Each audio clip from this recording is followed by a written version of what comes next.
ఆదికాండము 14వ అధ్యాయం, రెండవ పేరుని మీకు పరిచయం చేస్తాను. ఆదికాండము 14వ అధ్యాయము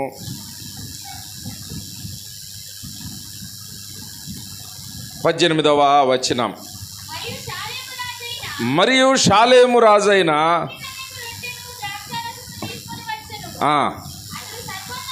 అతడు సర్వోన్నతుడగు దేవుని యాజకుడు.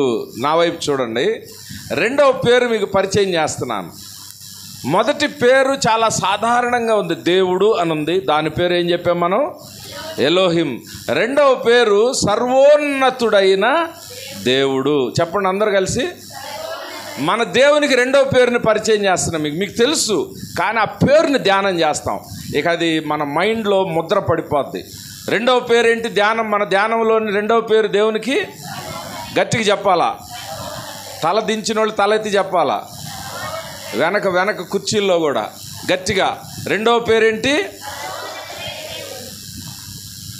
ఉన్నతమైన స్థలాలు అంటే ఏంటి? ఉన్నతమైన స్థలాలు అంటే ఏంటి? పైనున్న స్థలాలు. ఉన్నతమైన దేవుడు అంటే పైనున్న ఉన్నతమైన స్థలాలు. పాట పాడుతున్నావా? ఉన్నతమైన అంటే ఉన్నతం అంటే పైన, ఉన్నతమైన వాడు అంటే పైనున్నవాడు. సర్వోన్నతుడు అని అంటే సర్వానికి పైన ఉన్నటువంటి దేవుడు. దేవునికి స్తోత్రం కలుగును గాక. ఆ పేరుకి హెబ్రూ భాషలో ఎల్ ఎలియాన్ అని అర్థం. చెప్పండి. మొదటి పేరేంటి? ఎలోహిం. రెండవ పేరు ఎల్ ఎలియాన్. చెప్పండి. నోటికి తెచ్చుకోండి, రాయగలిగిన వాళ్ళు రాసుకోండి. ELL Elyon, ELYON Elyon. అందరం కలిసి చెప్దాం. ఈ పేరు చెబితేనే కొన్ని చీకటి శక్తులు పారిపోతాయంట. ఈ పేరు చెబితేనే కొన్ని సంఖ్యలు తెగిపోతాయంట. ఈ పేరు చెబితేనే కొన్ని ప్రభుత్వాలు కూలిపోతాయి. ఈ పేరు చెబితేనే కొన్ని రాజ్యాలు సమూలంగా నాశనం చేయబడతాయి. అందుకని ఆ పేరు మన నోటితో చెప్పడానికి ప్రయత్నం చేద్దాం. ఆ పేరేంటి? గట్టిగా ఒక్క మాటలో చెప్పాలా? ఈ పేరు చెబుతుంటేనే ఈ ప్రాంతంలో ఉన్న చీకటి శక్తులన్నీ అలర్ట్ అయిపోతాయి. అయ్యో, మన పేరు, మన పైనున్న అధికారాన్ని వీరు ప్రకటిస్తూ ఉన్నారు. మన పైనున్న అధికారాన్ని వీరు నోటితో ఉచ్చారణ చేస్తూ ఉన్నారు. అందుకనే ఇక మనం ఈ ప్రాంతంలో మనం ఉండలేము అని అనుకుంటే అంట చీకటి శక్తులు. చెప్పండి, గట్టిగా చెప్పాలా మీరు. ఏం పేరు? ఈ పేరు అంటే ఏంటి? సర్వోన్నతుడైన దేవుడు. సర్వోన్నతుడైన దేవుడు అంట. ఒకసారి మా అక్క వాళ్ళ పాప, మీకు తెలుసు, బావగారు చనిపోయారు, దుఃఖంలో ఉంది. కొన్ని నెలలకి భయంకరమైన యాక్సిడెంట్ అయ్యింది పెద్ద అమ్మాయికి. డాక్టర్ చదువుతూ ఉంది హైదరాబాద్లో. బొలేరో వచ్చి వెనక నుంచి కొట్టుకుంటా వెళ్ళిపోతే బొలేరో గుద్ది రోడ్డు మీద నెట్టుకుంటూ ఈడ్చుకుంటూ వెళ్ళిపోయిందంట. 10-15 అడుగులు. వాడు బ్రేక్ వేస్తున్నాను అనుకొని ఎక్సలేటర్ నొక్కుతున్నాడు, ఇంకా బండి నెట్టుకుంటూ వెళ్ళిపోయింది. చూస్తున్నవారు హైదరాబాద్లో మొత్తం చూస్తూ ఉన్నారు. ఆ సమయంలో ఎలాగో బండి ఆగిపోయింది.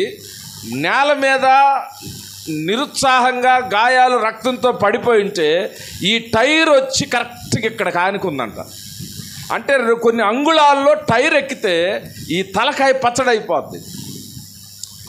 అటెండెన్స్ తగ్గిపోయింది. స్కూల్లో, ఆ కాలేజీలో, మెడికల్ కాలేజీలో ప్రిన్సిపల్ వెంటనే అటెండెన్స్ అయినా సరే గోడలు పట్టుకొని నడుచుకుంటూ ఆ పెద్దమ్మాయి వెళ్ళి అటెండెన్స్ కోసం ఎట్టొకటి వెళ్ళింది. అయినా ఒక్క సబ్జెక్ట్లో 10 రోజులు తగ్గింది. అది పెద్ద విశేషం కాదంట. నెల రోజులు తగ్గినా కానీ ఆయా డిపార్ట్మెంట్లో అటెండెన్స్ ఇచ్చి వెళ్ళిపోతారు. ఒక పద్ధతి ప్రకారం క్రైస్తవ కుటుంబంగా, తల్లిగా అక్క ప్రిన్సిపల్ని, ఆయా ప్రొఫెసర్స్ అందరినీ కలిసి, కొద్దిగా అమ్మాయికి బాగాలేదండి, యాక్సిడెంట్ అయింది, మరి వాళ్ళ నాన్నగారు చనిపోయారు, కొంచెం అటెండెన్స్ తగ్గింది, కొద్దిగా సహకరించండి అని పద్ధతి ప్రకారం అడిగితే ఆ కాలేజ్ ప్రిన్సిపల్, నేను ఈ కాలేజీకి హెడ్ని, సమస్య లేదు, మీ అమ్మాయి ఎలా వెళుతుందో నేను చూస్తాను, 3వ సంవత్సరం దాటి 4వ సంవత్సరం వెళ్ళడానికి అవకాశం లేదు, నేను వెళ్ళనివ్వను, ఐ ఆమ్ ది హెడ్, నేను దీనికి అధికారం కలిగిన దాన్ని అని అన్నది. మా అక్కకి ఒక ప్రార్థన చేస్తూ ఉంటే దిగులు పడిపోయారు అందరూ. నాకు ఫోన్ చేసింది, మామ నన్ను వెళ్ళనీయట్లేదని ఏడుస్తూ ఉంది. ఆ వ్యవస్థకి, ఆ ఇన్స్టిట్యూషన్కి, ఆ కాలేజీకి ఆమె సుప్రీం. ఆ సమయంలో మన అయ్యగారు కూడా చాలామంది నాతో పాటు ఉంటారు కాబట్టి తెలిసిపోయింది. తెలంగాణ మంత్రి మరి పాస్టర్ గారికి తెలిసిన ద్వారా వెళ్ళాం. ఆ సీతక్క ఎవరో ఒక నక్సలైట్ నుంచి మంత్రి గారు, ఆమెకి చెప్పాం, ఇంకొక వ్యక్తికి చెప్పాం, మంత్రులకు చెప్పాం. ఫోన్ ఎత్తుతుంది చాలా తెలివిగా, మళ్ళీ ఫోన్ పెట్టేస్తుంది, నేను ఎలా నిన్ను రాణిస్తా. ఒక పగబట్టినట్టుగా ఒక బిడ్డ మీద, ఎందుకంటే ఆమె ఉన్నతమైన అధికారి, దాని మీద సమస్య లేదు నిన్ను వెళ్ళనివ్వనని అన్ని రిజిస్టర్లు తెచ్చి పెట్టుకుందంట అక్కడే. ఒకవేళ ఎవరన్నా ప్రొఫెసరు అటెండెన్స్ కలుపుతాడేమో అని. అక్కకి ఒక స్వరం వినపడింది, సర్వోన్నతమైన న్యాయస్థానం అని. ఎందుకనో టక్మని ఒక ఐడియా వచ్చింది. తమ్ముడితో అమెరికా మాట్లాడాం, ఒక లాయర్ని మాట్లాడి కోర్టుకి వేసాం. ఆమెకున్న పైనున్న అధికారం కోర్టు ఉంది. కోర్టుకి కేసేసి ఎట్టి పరిస్థితుల్లో ఈమె ఆపిద్ది కాబట్టి కోర్టుకి వెళ్దామని కోర్టు నుంచి కొంత నెల పోరాటం తర్వాత ఒక ఆర్డర్ వచ్చింది. ఏమని వచ్చిందంటే, ఈ అమ్మాయిని పలానా షిఫ్రా ఇజ్రాయెల్ అనేటువంటి అమ్మాయిని పరీక్షలు రాయటానికి అనుమతించండి అని ప్రిన్సిపల్కి డైరెక్షన్ ఇచ్చింది. కోర్టు ఈమెకన్నా పైన ఉన్నటువంటి వ్యవస్థ. ప్రిన్సిపల్కి డైరెక్షన్ ఇస్తే నేను అక్కడ నా స్నేహితులతో మాట్లాడి ఒక కానిస్టేబుల్ని యూనిఫామ్లో పంపించి కోర్టు ఆర్డర్ ఆమె చేతికిచ్చి ఆమె సంతకం పెట్టించి బయటికి తెప్పించా. ఎందుకంటే రేపు మాట వినకపోతే నాకు తెలియదు ఆర్డర్ అని అంటదని ఖచ్చితంగా పకడ్బందీగా చేశాం. రేపు పరీక్షలు స్టార్ట్ అవుతాయి, ఈరోజు హాల్ టికెట్లు ఇవ్వాలా, హాల్ టికెట్లు ఇవ్వాలా. సాయంత్రం 5 దాకా అక్కడే ఆ నడుములు పట్టుకుపోయి బెల్ట్లు వేసుకొని కూర్చొని గేటు దగ్గరే, ప్రిన్సిపల్ గేటు దగ్గరే కూర్చొని ఉంది. అయినా సరే ఆమె చూస్తూ ఉంది కానీ వెళ్ళిపోయింది. వెంటనే ఈ కాలేజీల మీద యూనివర్సిటీ అధికారం కాబట్టి యూనివర్సిటీకి ఫోన్ చేసి మాట్లాడాం. అక్కడ ఒక దైవజనుడు పరిచయం అవడం, ఆ దైవజనుడు ఒక 8 రాత్రి 8 రేపటి నుంచి ఎగ్జామ్ స్టార్ట్ అవుతూ ఉంటాయి. రాత్రి 8 నుంచి 9 అతనికి చెప్పాను, హాల్ టికెట్ ఇవ్వలేదు సార్ ఇంకా అని. ఇవ్వలేదా, మేము కూడా లెటర్ రాసాము హాల్ టికెట్ ఇవ్వమని అని అన్నారు. హాల్ టికెట్ ఇవ్వలేదు సార్ అంటే ఒక్క నిమిషం ఫోన్ పెట్టేయండి అని వైస్ ఛాన్సలర్కి, వీసీకి, మంత్రికి, ప్రిన్సిపల్ సెక్రటరీ చాలామంది అధికారులతో వాళ్ళు మాట్లాడుకొని ఇమీడియట్గా ఆమెకు ఫోన్ వెళ్ళిపోయింది. నువ్వెందుకు హాల్ టికెట్ ఇవ్వలేదు, రేపు ఆమె ఆ అమ్మాయి పరీక్ష హాల్లో కూర్చోకపోతే మేమందరం కోర్టులో నిలబడాలా, నిన్ను ఇమీడియట్గా సస్పెండ్ చేసేస్తాం. ఇమీడియట్గా ఆమె హాల్ టికెట్ నేను ఇవ్వడానికి రెడీగానే ఉన్నాను సార్, ఆమె లేదని అబద్ధం చెప్పిందంట. ఉదయాన్నే తీసుకొని అటెండర్ని పంపించి పొద్దున్నే 8 హాల్ టికెట్ని తీసుకొని వచ్చింది. నేనే దీని మొత్తానికి అధికారాన్ని, అసలు ఆ అమ్మాయిని పరీక్ష రాయనివ్వను అని అనుకున్నప్పుడు ప్రార్థనలో ఎలియాన్ అనే దేవునికి ఈ అధికారాలన్నిటి మీద ఉన్న పై అధికారానికి, ఈ అధికారము ఎవరైతే ఏ తీర్పులు తీరుస్తున్నారో వాటిని కొట్టివేసే ఒక అధికారానికి విన్నవించుకున్నాం ఆ దినాన్న. దేవునికి స్తోత్రం కలుగునుగాక. ఆ పైనున్న సర్వోన్నతుడు, సర్వము అన్ని అధికారాల మీద పైన అధికారమైన ఆ దేవుడు కింద అధికారాలను కొట్టేసేసాడంట. దేవునికి స్తోత్రం కలుగునుగా. కొన్ని ఊర్లో ఉంటుంది గొడవలు అయినాయి, మీరేదో తీర్మానం చేసుకుంటారు, తీర్మానం చేసుకొని 4-5 పెద్దలు కట్ట కాదమ్మా ఇట్ట తప్పేసాం, ఒక 10,000 కట్టండి, ఒక 5,000 కట్టండి అనేదో చెబితే పాస్టర్ గారు లాంటి వాళ్ళు, నా బోటోళ్ళు వచ్చి, రేయ్ ఇవన్నీ కాదురా, ఈ ఊరు పెద్ద మనిషి ఒక అతను ఉన్నాడు, ఆయన ఏది చెబితే అదిరా, వీళ్ళు చెప్పేది కాదని అంటారు. అంటే అల్టిమేట్ ఎలియాన్ అనేటువంటి ఒక వ్యక్తి ఉంటాడు ఆ ప్రాంతానికి. పైనున్నటువంటి వ్యక్తి ఏది చెబితే అదే.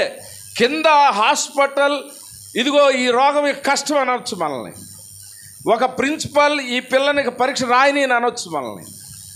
ఒకవేళ ఏదన్నా ఒక ప్రభుత్వం నిన్ను తొక్కేస్తాను నేను అనవచ్చు.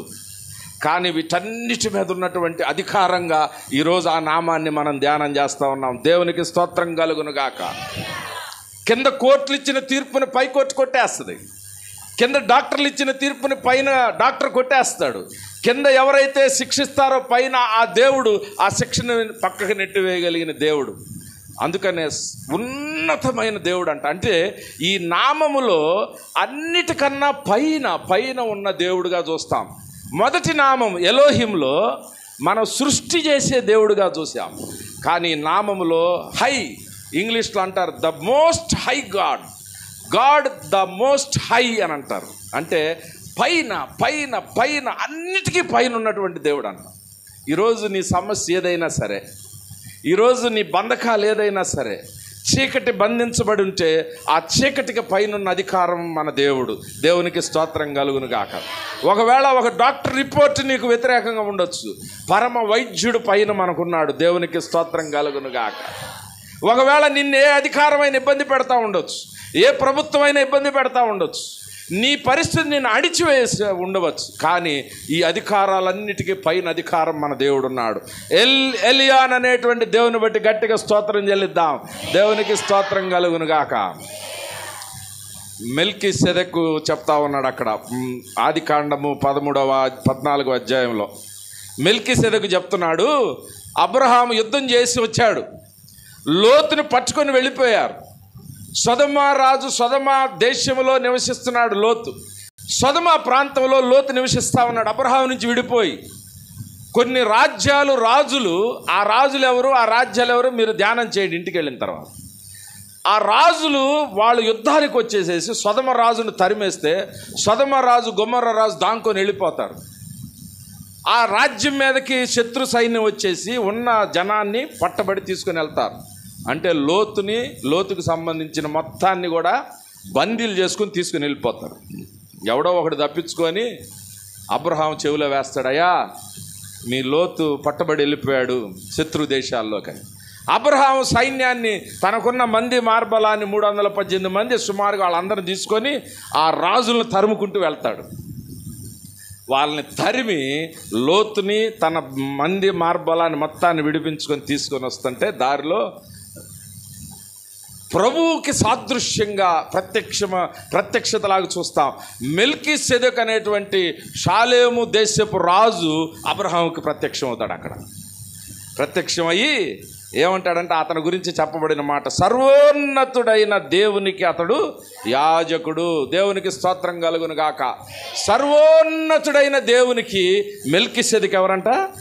యాజకుడు అంట. అబ్రహాముని ఎదుర్కొంటాడు. అబ్రహాముతో అంటాడు, అబ్రహాము నీకు, అక్కడ చదవండి, అప్పుడు అతడు అబ్రహామును ఆశీర్వదించి ఆకాశమునకును భూమికిని సృష్టికర్తయును సర్వోన్నతుడైన, మీకు సర్వోన్నతుడు అన్న చోట అండర్లైన్ చేసుకోండి ఈ అంశం అంతా, సర్వోన్నతుడైన దేవుని వలన అబ్రహాము ఆశీర్వదించబడునుగాక. ఆ సర్వోన్నతుడైన దేవుడు అబ్రహామును ఆశీర్వదించునుగాక అని పలుకుతున్నాడు మెల్కీసెదెకు. మళ్ళీ ఇంకో మాట అంటా ఉన్నాడు చూడండి అక్కడ, నీ శత్రువులను నీ చేతికి అప్పగించిన సర్వోన్నతుడగు దేవుడు స్తుతింపబడునుగాక. ఆ సర్వోన్నతుడైన దేవుడు మిమ్మల్ని ఆశీర్వదించునుగాక. ఆ సర్వోన్నతుడైన దేవుడు మిమ్మలను బట్టి స్తుతించబడునుగాక. ఆ మెల్కీసెదెకు మాట్లాడుతూ ఉన్నాడు. ఈ భాగంలో ఒక కొత్త పేరు దేవునికి వాళ్ళు ఇస్తా ఉన్నారు. ఏనంటే సర్వోన్నతుడైన దేవుడు. మన దేవునికి ఉన్న పేరేంటి? రెండో పేరు మనం నేర్చుకుంటుంది సర్వోన్నతుడైన. హెబ్రీ భాషలో ఏం పేరు పెట్టాం దానికి? ఎలియాన్ అనే దేవుడు అనమాట. మెల్కీసెదెకు చెప్తున్నాడు, అబ్రహాము సర్వోన్నతుడైన దేవుడు నిన్ను దీవించునుగాక అన్నాడు. ఇక ఆ దీవెనికి వ్యతిరేకంగా ఎవడు వెళ్ళటానికి లేదు. ఎందుకంటే తెలుసా, చిన్న చిన్న రౌడీలు, నేను పలానా పెద్ద రౌడీ తాలూకు అనగానే వాళ్ళు పక్క వెళ్ళిపోతారు. ఒకవేళ మంత్రి తాలూకు అనగానే కింద వాళ్ళంతా పక్క వెళ్ళిపోతారు. నేను సీఎం తాలూకా అంటే కింద వాళ్ళంతా పక్క, సీఎం తాలూకా, పిఎం తాలూకా, ప్రధానమంత్రి తాలూకా, వాళ్ళు ఎవరు వచ్చినా సరే.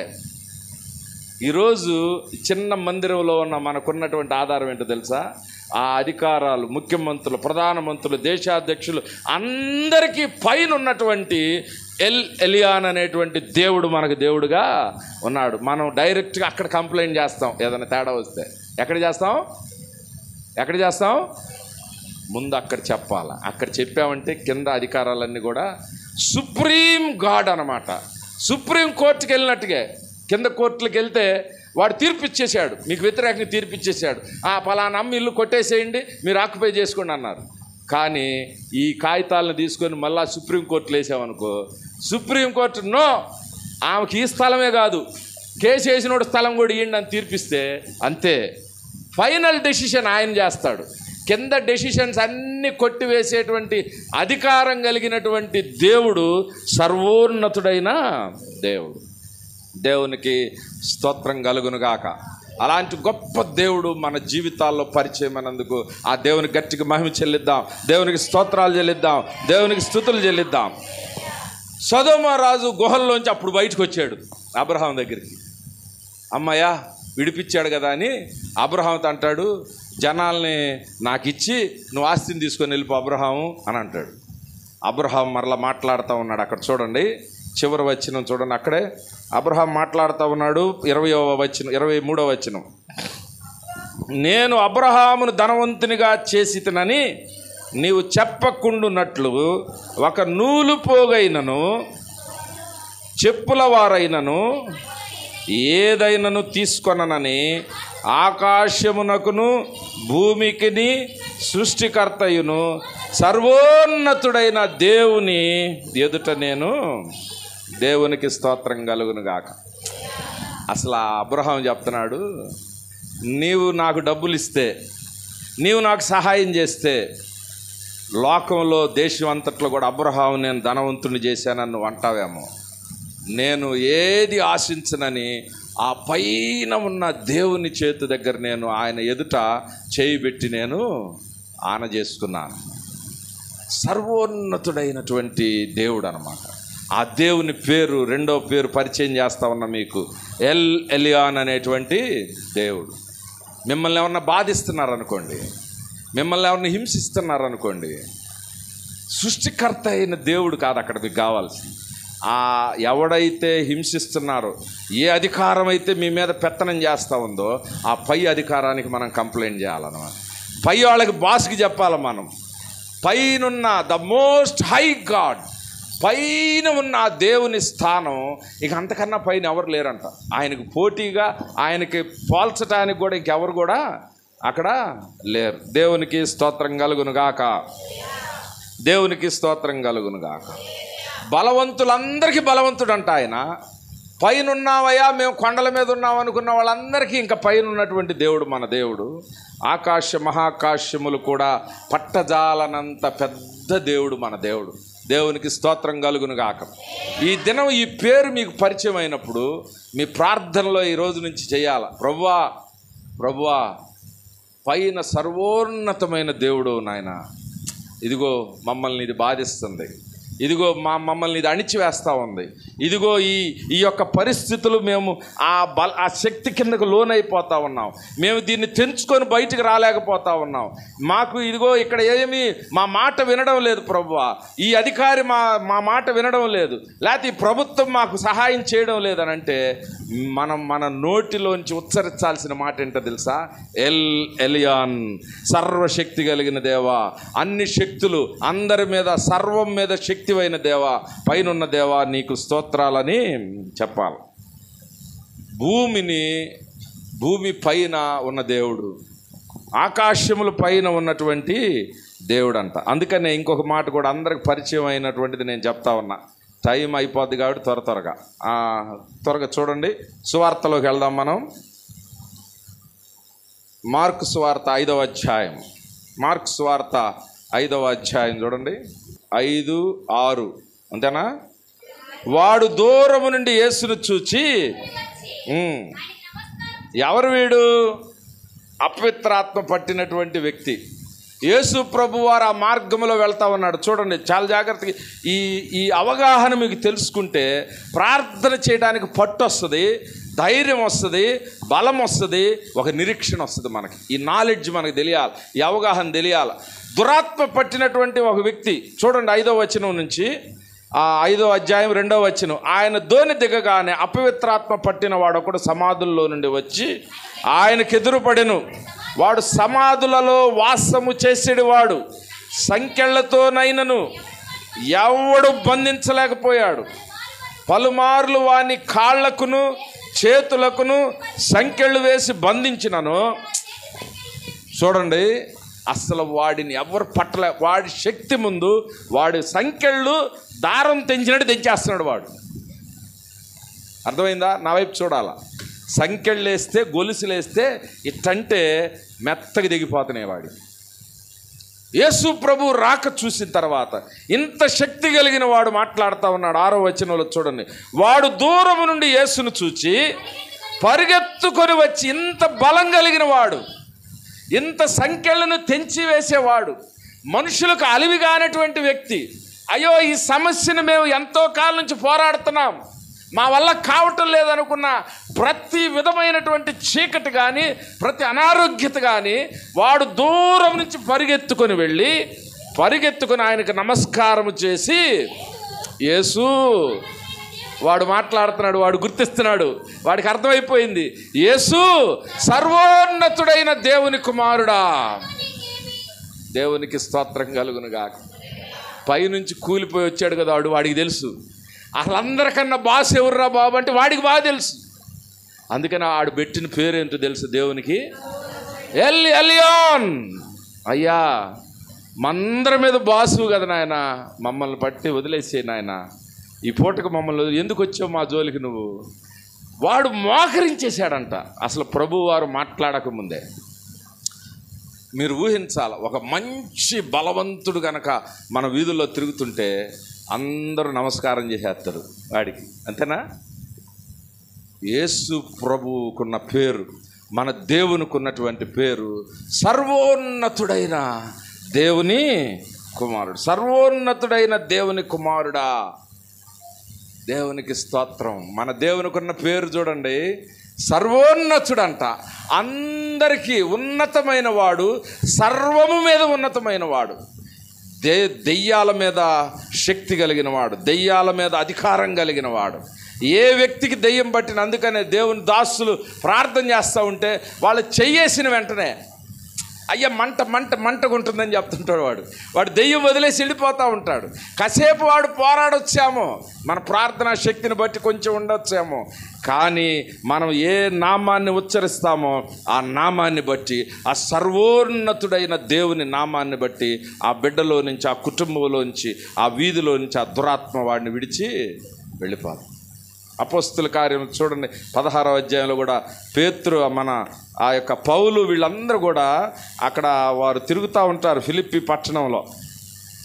పట్టణంలో తిరుగుతూ ఉంటుంటే 16వ అధ్యాయం 16వ వచనం, మేము ప్రార్థన పుతోను అను దెయ్యము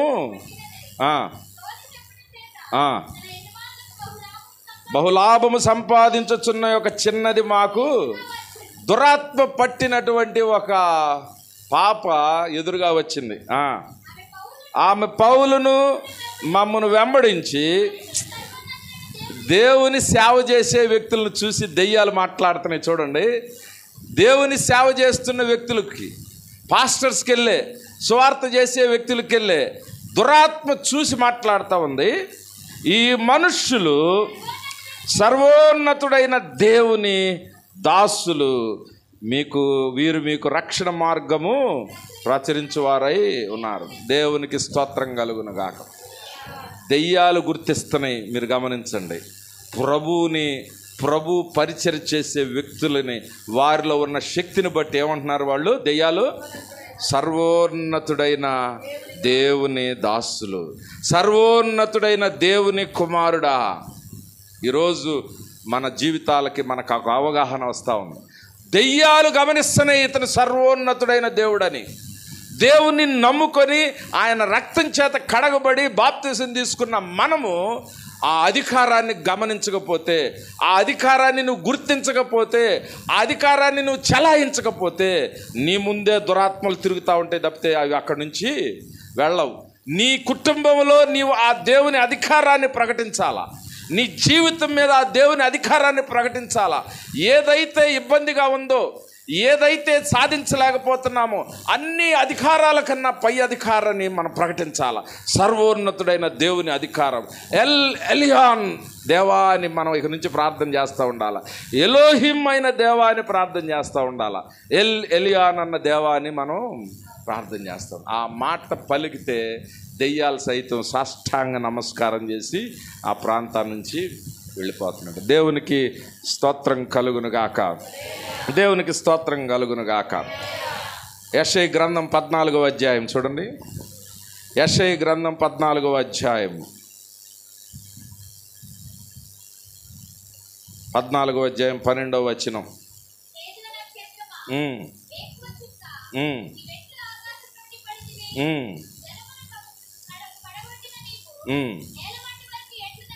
పద్నాలుగో వచనం.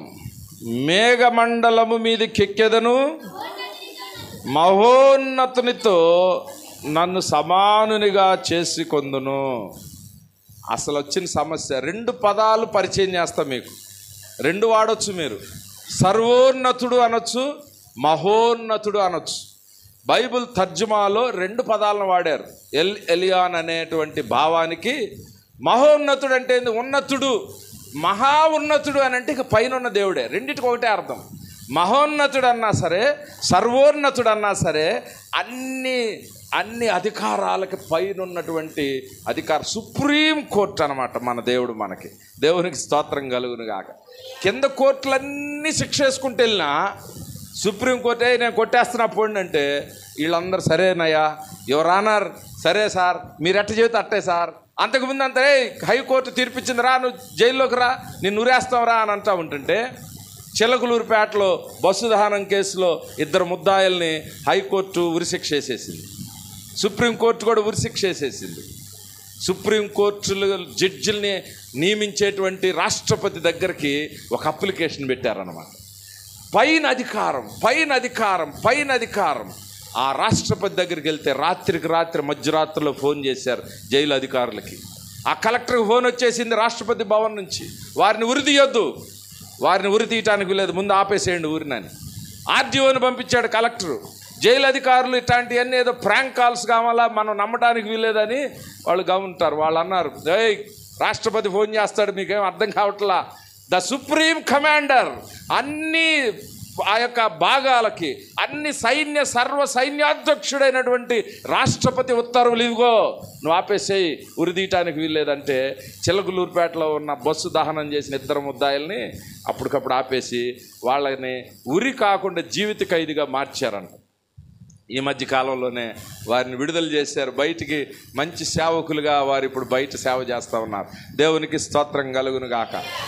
ఏ పరిస్థితులు ఉన్నాయో ఈరోజు మీరు ప్రార్థన ఎలా చేస్తారో తెలుసా? ఈ పరిస్థితికి పైనున్న దేవునికి ఈ పరిస్థితిని అప్పచెప్తున్నాం. ఇదిగో ఈ అప్పుకు పైనున్న దేవునికి ఈ అప్పును అప్పచెప్తున్నాం. ఈ జబ్బుకు పైనున్న దేవునికి ఈ జబ్బును అప్పచెప్తున్నాం. ఈ సంఖ్యలకు పైనున్న దేవునికి ఈ సమస్యను అప్పచెప్తున్నాం. మా కుటుంబాలకు, మా దేశానికి, మా భూమికి, సమస్తాన్ని, విశ్వానికి పైనున్న నా దేవునికి, ఎలియాన్ అనేటువంటి దేవునికి ఈ యొక్క నా సమస్య నేను అప్పచెప్తా ఉన్నాను అని మనం చెప్పాలి. నెబుకద్నెజరు అనుకున్నాడంట, నేనే ఈ దేశానికి రాజుని. దానియేలు మాట్లాడుతున్నాడు. నెబుకద్నెజరు మాట వినకుండా గర్వపడతా ఉన్నాడు. ఐ ఆమ్ ద కింగ్, ఈ దేశానికి నేను రాజుని, అల్టిమేట్ నేను చెప్పినట్టు నేను వెళ్ళాలి. ఆ రెఫరెన్స్ నేను తర్వాత మీకు ఇస్తా. దేవుని కోపం వచ్చేసింది. దేవుడు మాట్లాడుతున్నాడు. దేవుడు మాటలు పంపిస్తాడు నెబుకద్నెజరు దగ్గరికి. ఏమనంటే, నీవు సర్వోన్నతునైన దేవుని ధిక్కరించి నీవు గర్వించావు కాబట్టి నిన్ను అడవిలోకి పంపించేస్తున్నా. ఒక పశువు తిరిగినట్టుగా నీవు అడవిలో తిరుగుతావు. 7 కాలముల తర్వాతే అప్పుడు నువ్వు బుద్ధి తెచ్చుకున్నాక నన్ను ఎప్పుడైతే గుర్తిస్తావో, సర్వోన్నతుడైన దేవుని నువ్వు గుర్తిస్తేనే మరలా రాజుని చేస్తా నిన్ను. అప్పుడు దాకా నువ్వు పశువులాగా తిరుగు అంటే అడవిలోకి వెళ్ళిపోయి గోర్లు పెంచేసేసి ఎంట్రుకలు పెరిగిపోయి గడ్డి తింటా ఒక గొప్ప రాజు అలా అయిపోయాడంట. సర్వోన్నతుడైన దేవుడిని నువ్వు ధిక్కరిస్తే ఇలాగే ఉంటుంది. అమెరికా దేశంలో ఒక రాష్ట్రంలో ఒక యూనివర్సిటీని కట్టారంట. యూనివర్సిటీని కడితే కొంతకాలం క్రింద 30-40 ఏళ్ల క్రిందట యూనివర్సిటీని కడితే వాలెస్ అనేటువంటి ఒక గవర్నర్ ఉన్నాడు. అతను తెల్ల జాతి. అమెరికాలో నల్ల జాతీయుల్ని తక్కువ చేస్తారు. ఇక్కడున్న దళితులను చూసినట్లుగా, మైనార్టీలను చూసినట్లుగా. ఆ యూనివర్సిటీని రిబ్బన్ కటింగ్ చేసేటప్పుడు గవర్నర్ నిలబడి ఆ గేట్ ఎదురుగా నిలబడ్డాడంట. నల్ల జాతి వాళ్ళు తెల్ల జాతులతో కలవడానికి వీల్లేదు, నేను ఈ రాష్ట్రానికి నేను గవర్నర్ అన్నాడంట. ఐఆమ్ ద గవర్నర్, నేను రాష్ట్రానికి గవర్నర్ని, నేను చేసిందే శాసనం, వాళ్ళు సెపరేట్గా ఉండాలి, వీళ్ళు సెపరేట్గా కూర్చోవాలి క్లాసులు అన్నారు. ఈ వార్త టీవీల్లోకి వెళ్ళిపోయింది. అమెరికా అధ్యక్షుడి దగ్గరికి వెళ్ళిపోయిందంట. ఈ రాష్ట్రాల మీద అధికారం, ఈ రాష్ట్ర గవర్నర్ల మీద అధికారం రాష్ట్రపతికి ఉంది.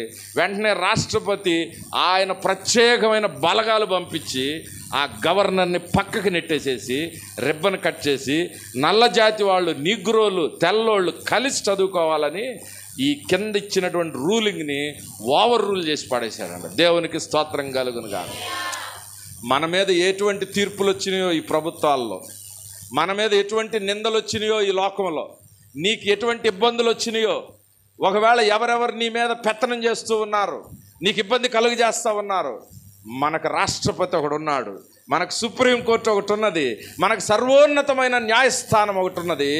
ఆ దేవుని దగ్గరికి మన అంశాన్ని తీసుకొని వెళితే కింద అన్నీ కొట్టేసుకుంటూ వచ్చేస్తాడంట దేవుడు. దేవునికి స్తోత్రం కలుగును గాక.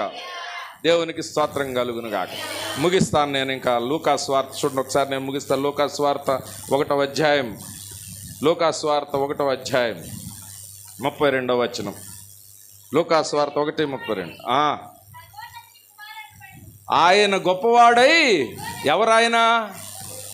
ఎవరైనా యేసు ప్రభు గురించి రాయబడిన మాట, ఆయన గొప్పవాడై సర్వోన్నతుని దేవుని కుమారుడు అనబడును. అంతేనా?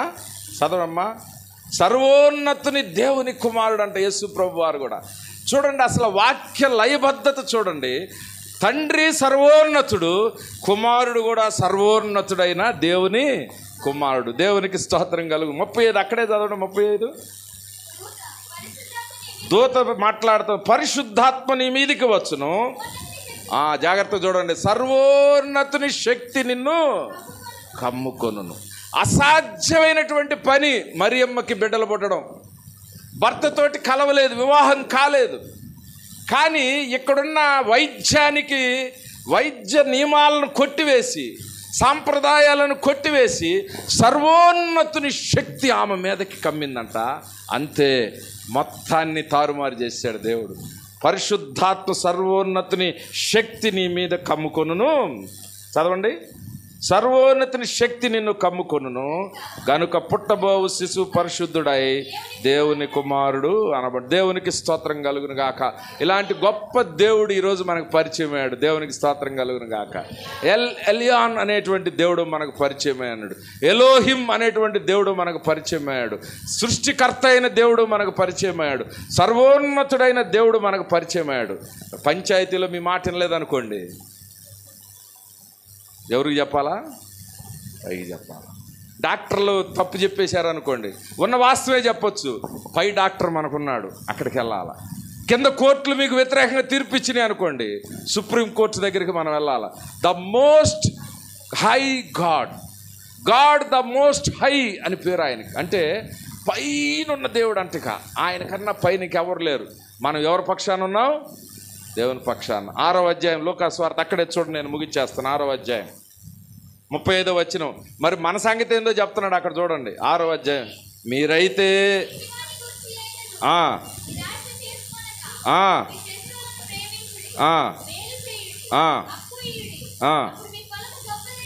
35నా చదవండి. మీరు సర్వోన్నతిని కుమారులై ఉందురు. దేవునికి స్తోత్రం కలుగును గాక. దేవుని నమ్ముకున్న వాళ్ళు ఎట్లాంటి వాళ్ళు అంటే చివరికి యేసు ప్రభు సర్వోన్నతిని కుమారుడే. మనం కూడా చెప్పాలా? మీరు కూడా ఆ సర్వోన్నతిని కుమారులు అంటూ మనం. దేవునికి స్తోత్రం. అందుకనే 1వ యోహాను 4వ అధ్యాయం 4వ వచనం చూడండి, నేను ముగిచ్చేస్తాను. 1 యోహాను 4:4. 1 యోహాను 4:4. చిన్నపిల్లలారా మీరు దేవుని సంబంధులు, మీలో ఉన్న యేసు ప్రభు, మీలో ఉన్న పరిశుద్ధాత్ముడు, మీలో ఉన్న తండ్రి అయిన దేవుడు. లోకములో ఉన్నవాడు ఎవడు? లోకములో ఉన్నవాడు సాతాను. వాడు మహోన్నతమైన దేవుని సింహాసనాన్ని ఆశిస్తే, నేను కదా సర్వోన్నతుడైన దేవుడిని, నేను కదా మహోన్నతుడని, అరే నా స్థాయికి రావడానికి అక్కడి నుంచి ఒక తొక్కితే వచ్చి కింద పడిపోయాడు.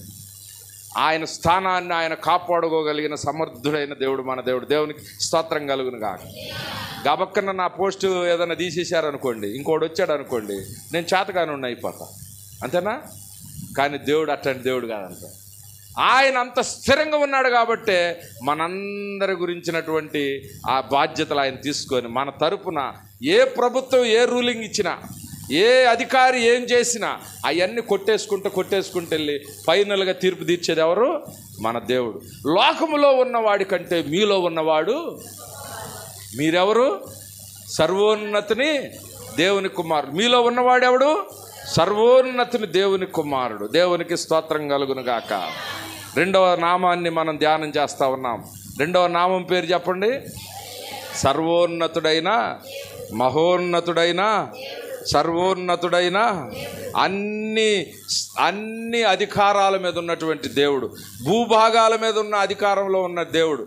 నేను ఇంక ఇర్మియాలో ఒక భాగం ఉంటుంది, ఆయన భూమిని పంచుతాడంట. మహోన్నతుడైన దేవుడు ఇశ్రాయేలు భూభాగాలను పంచుకుంటూ వచ్చేసాడంట. ఆయన మనకు భూమిని కూడా కేటాయించేటువంటి దేవుడు. భూమి నాది అని చెప్పాడు ఆయన. భూమి నాది, ఈ లోకంలో ఉన్న అధికారాలన్నీ నా కింద. అందుకనే అధికారుల హృదయాన్ని నీటి కాలువలాగా, అంటే మీరు చిన్న గాడి తీస్తే నీళ్ళు తిరుగుతాయి, మళ్ళీ ఇటు గాడి తీస్తే నీళ్ళు ఇటు వస్తాయి, అట్లా తిప్పేస్తాడంట ప్రభుత్వాలని, అధికారాలని దేవుడు. దేవునికి స్తోత్రం కలుగును గాక. భూభాగాల మీద అధికారం ఉన్న దేవుడు, దెయ్యాల మీద అధికారం ఉన్న దేవుడు, రోగాల మీద ఉన్న అధికారం ఉన్నటువంటి దేవుడు, మానవ సంబంధాల మీద అధికారం ఉన్న దేవుడు, రాజ్యాల మీద అధికారం ఉన్న దేవుడు, సర్వోన్నతుడైనటువంటి, గట్టిగా చెబుదాం, ఎటువంటి దేవుడు మన దేవుడు? సర్వోన్నతుడైన దేవుడు. దేవునికి స్తోత్రం కలుగును గాక. మహోన్నతుడైన దేవుడు. దేవునికి స్తోత్రం కలుగును గాక. ఎలియాన్ అయినటువంటి దేవుడు. దేవునికి స్తోత్రం కలుగును గాక. ప్రార్థన చేసుకుందాం.